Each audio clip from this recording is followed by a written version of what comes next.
आज देशभरामध्ये रामनवमीचा उत्साह। दुपारी 12 वाजता राम जन्मोत्सव। दिवसभर विविध कार्यक्रमांचं आयोजन। अयोध्येमध्ये रामनवमीचा मोठा उत्साह। दर्शनासाठी भाविकांची मोठी गर्दी। 2 लाख दिव्यांनी अयोध्या नगरी उजळणार।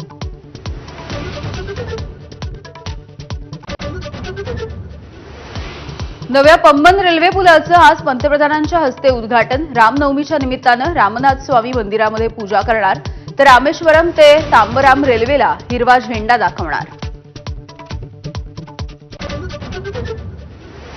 भाजपच्या स्थापना दिनाच्या निमित्तानं नागपूरमध्ये कार्यक्रम। मुख्यमंत्री फडणवीसांसह नितीन गडकरींच्या उपस्थितीमध्ये नागपूर शहर कार्यालयाचं भूमिपूजन।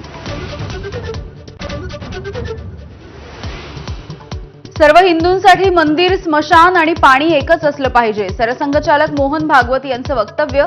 सर्व पंथ, जाती आणि समुदायांनी एकत्र यावं, हाच आमचा उद्देश असल्याचं प्रतिपादन।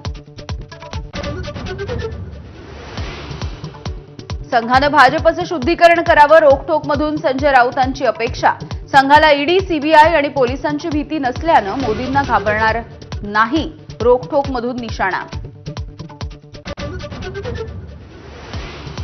भाजप कोणताही मुद्दा हिंदुत्वाशी जोडून देशातलं वातावरण गढूळ करतंय, संजय राऊतांची टीका। मुंबईतल्या वक्फ बोर्डाच्या अनेक जमिनी उद्योगपतींच्या घशात घालायच्या आहेत, असाही आरोप।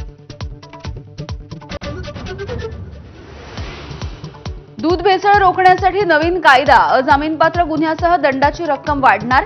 वाढत्या दूध भेसळीला लगाम घालण्यासाठी राज्य सरकारचा निर्णय। अनंत अंबानींची जामनगर ते द्वारका ही पदयात्रा पूर्ण। रोज 20 किलोमीटर चालत अनंत अंबानींकडून 170 किलोमीटर अंतर पार।